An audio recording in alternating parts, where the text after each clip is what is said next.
So happy Tuesday. Again, it's March 23rd. We're flying by the month, but it's great and we're all doing well and we all deserve a pat on the back. But let's start off with our daily pledge. Today is a new day. I am ready to be the best me I can be. I will listen so I can learn. I will try hard so my brain can grow. I will not give up.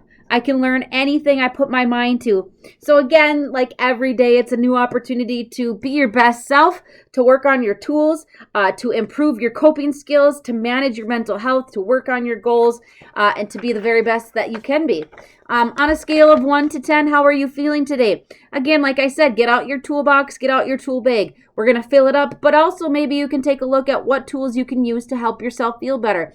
If you haven't been feeling very good lately, that's why we've been putting together this resource for you, so that you have lots of different things in your back pocket to feel better, to help you get through whatever it is that you're going through, whether you're still, whether it's, the continued pandemic, whether it's just anniversaries or spring or stress with finances or rent or cleaning or relationships, whatever it may be, your toolbox is kind of like your lifeline. Those are all the things that you can use to help yourself feel better. And that's why we're going to continue to fill it up. It's so important to have as many different things as you can to help you. Like I've said before, and I haven't said this in a long time, but if you have a toolbox at home, you don't just have a screwdriver in there, right? A screwdriver isn't going to be the only tool you need for every project around your house. You have a screwdriver, you have a hammer, you have multiple different things, right, to solve all of your problems. And the same thing goes for mental health. You need multiple different tools and tricks and coping skills to help you manage things. One coping skill isn't going to help you with everything that you're going through. So again, every day do your daily check-in, figure out where you're at, how you're feeling, what's going on, okay? All right.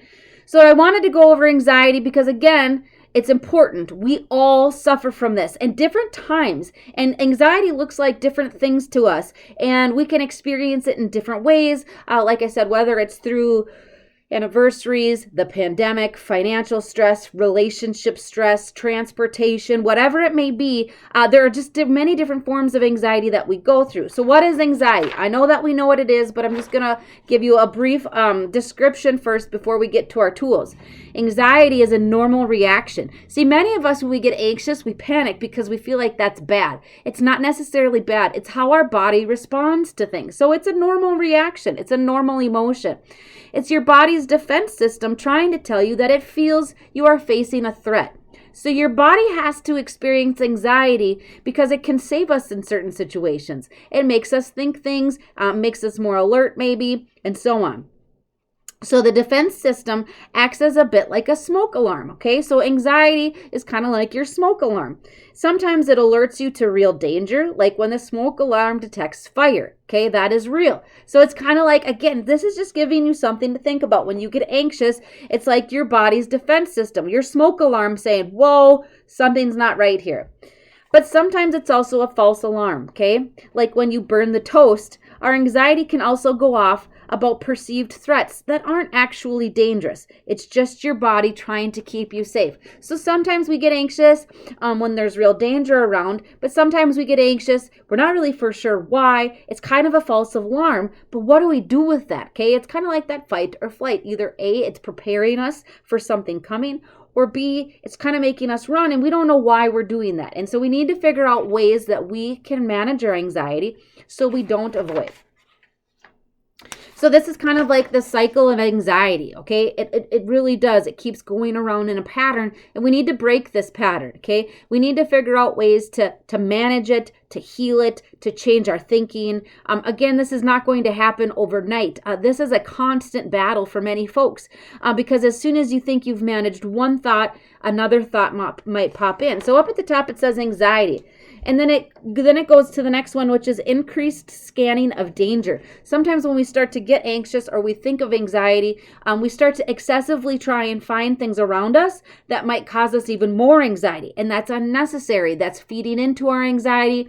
It's making more problems. It's giving us more bad thoughts that we need to work through because it's not actually there. What that leads to then is avoidance. Okay, it makes it difficult for us to either A, leave the apartment, maybe we don't like to go out and go shopping, maybe we cancel all of our appointments, we don't answer phone calls, we don't return messages, and so on. So it causes anxiety or avoidance. Our anxiety causes us to really overthink and find more problems, which then causes avoidance. We find short-term relief, okay? Maybe you took a nap. Maybe some folks turn to drugs and alcohol, which is obviously not a good way to deal with that. However, you may also do, maybe listen to a quick song, take a shower, things like that. Those are good coping skills. However, it's a short-term relief. But it leads to long-term problems. If we're never really dealing with our thoughts and we're never trying to really figure out ways to combat the situation, it's just leading to more anxiety, long-term problems. Okay, so that's the cycle of anxiety. Oh, I don't even know where to go. One of the things that I think is cool, and although we have a coping skills toolbox, I think you need to get a basket, and this might be your calm down basket, okay? We actually have a calm down basket at my house. I think it was something that was suggested to me, and so we have continued to put things in the calm down basket. You use this basket when your anxiety is high, when you're feeling revved up, and just a way to relax, okay? So in your calm down basket, one of the things that you should have in there is a fidget spinner. Everybody knows what a fidget spinner is, right? How about those little, I think they're called koosh balls, but they're those little balls that you can squeeze, and they got the little, I don't even know how to explain it. But how about the squish? We have a squishy unicorn. It's the stress ball or the stress unicorn, whatever you want to call it.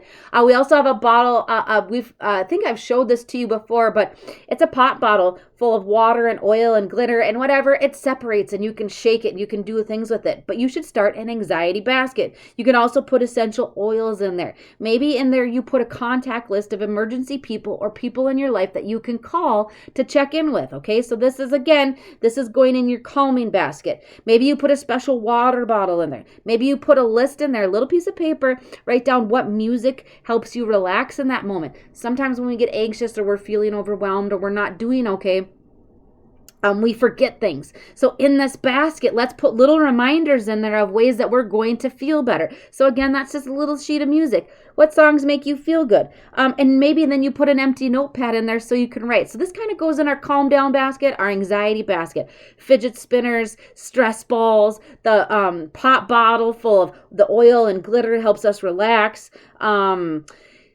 Take a balloon, okay? And I don't know how you necessarily make this because I've never made them myself, but you can add a mixture of water and flour into the balloon. You don't have to blow the balloon up. You leave it the way it is. I don't know if you kind of pull it apart and sift it in there slowly, but it makes the squishiness all in itself. So you can go to the dollar store, get your bag of balloons if you have some flour at home, and make the little squishies. And this, again, is kind of also like a grounding technique, but it helps you relax. It distracts you. It reduces your anxiety. Okay, so that's our anxiety toolkit. Oils, lavender, peppermint also. I seen it around here somewhere too. I did see another oil. Tranquil, I think, is one as well. And there's probably a couple of different kinds that you could use also to help you reduce your anxiety. So if you need a project over the week, create a basket for yourself of calming things that help you feel better, okay? All right, so let's see here. Also, we've talked about before about breathing, but this is circle breathing. A lot of times when we get too anxious, we start to hyperventilate. We breathe too fast. That makes our heart race even faster, and so we need to calm down. So this just is a circle that you can trace. Breathe in, breathe out. Breathe in, breathe out. Breathe in, breathe out. And it says to keep a steady, equal breath, okay? We don't want to do that because that's going to obviously create us to panic even more, and it's going to make our anxiety worse. So this should help us slow down. Use your finger to trace it. Maybe you close your eyes while you do it. Again, it's just all meant to promote breathing, relaxation, things like that, okay? Tips to manage our anxiety. Look at these little guys. I like this. Exercise, yoga, stretching, okay? Exercise doesn't have to be running on a treadmill. That's what people's misperception is.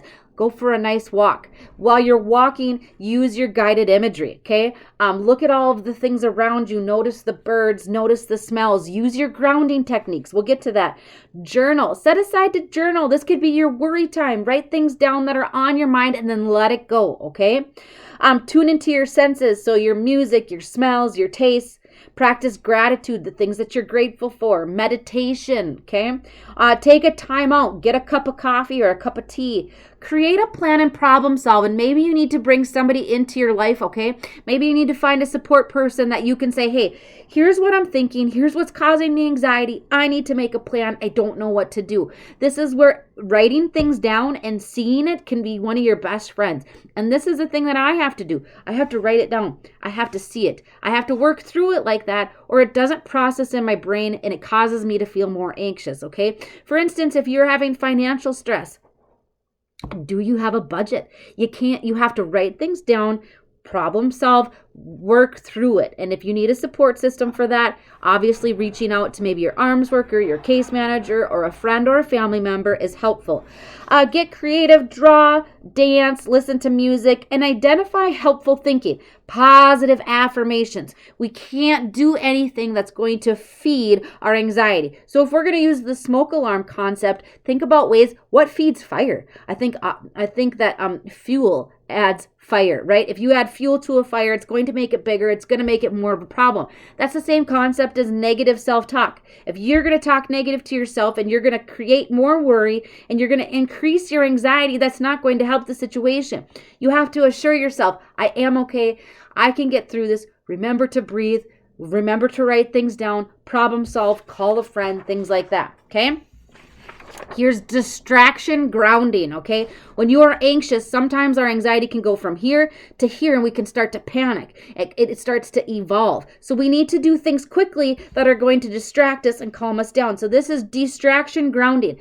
Get out your tools. Get out your notes. Write this down and put this in your toolbox. Describe. So this is the first one. Describe in detail something around you, okay? Pick out something. I have a pig with wings in my office that's pink and it has a bow and he's cute and his head is kind of tilted. Things like that, okay? It distracts you. It maybe makes you smile. Maybe not. I don't know. But it gets you off of thinking that your heart's racing 100 miles an hour and you're not feeling well. Okay? Describe your computer. Describe outside. Whatever you're doing, just stop and describe every little detail of something nearby. Okay? So that's one way of distracting yourself. The second one is count to 100 by fours. Whew! I don't even know if I could do that, but that certainly would distract me. So count to 100 by fours. Again, this is just a way to distract you. Another one they say is name all the blue things around you. Stop. Look at everything around you. I have a blue pitcher. I have a blue flower. I have a blue folder. I have lots of blue folders, actually. But that's going to distract you. So try to find everything blue around you. Name items by category. They say sea animals, dog breeds, office supplies, types of flowers, types of food, types of chips, whatever it may be. Whatever is going to distract you and make your brain think and stop, that's what you should be doing. It's going to make you feel less anxious. It's going to take you out of that situation and it's going to put you into like, oh, how many different types of Doritos are there? Oh, then all of a sudden maybe you're hungry. Oh, wait, it's lunchtime. And there you go. Now we've reduced our anxiety because we've distracted ourselves. All right, one more. Oh, I like this guy. How to recognize anxiety in yourself and others, okay? I like this brain guy. Sometimes we may think that people around us are getting forgetful or avoiding us, and maybe you start to think that they have a problem with you, but it's not. Maybe they're feeling anxiety. So listen up. These are things that you can look for in other people. Overthinking, avoidance, sweating, stomach issues. Needing reassurance, lack of patience, procrastination, trouble concentrating, constant worrying, trouble breathing, headaches, rapid heartbeat, memory issues, and so on. These are all things that you can look for in yourself and others that might indicate they are experiencing anxiety. And if you know somebody around you who's experiencing anxiety, the one way that you can help them is to show them your toolbox full of coping skills, or tell them, where'd that go? Tell them to get their own toolkit going. Teach them fidget spinners, the little squeeze balls, whatever it may be, music, essential oils. Teach them your ways. That's one of our duties. If we're listening to this and helping ourselves feel better as well, it's also our duty to pass that information along to try and help people around us as too. Okay, now, I did not forget about this. Yesterday, your journal entry was supposed to be something that you did well. Today, you need to journal about, this is what the sentence is. I felt good about myself when, I felt good about myself when what happened. Doesn't have to be any time now. Maybe it was in the past. Maybe it just happened yesterday. I don't know. Maybe it happened this morning. But your journal entry for Tuesday is, I felt good about myself when ... Okay, so keep up with your journal, keep up with your toolbox, keep writing things down, use it, apply it to your day. If you need to, make sure you're sharing your resources, okay? Because it's important to share those. That's our job, is to also share our tools, okay? Have an amazing day. Get outside if it's not raining. It's still nice out. Go for a walk. Get fresh air. Practice your distraction grounding. And I'll see you tomorrow for Wellness Wednesday.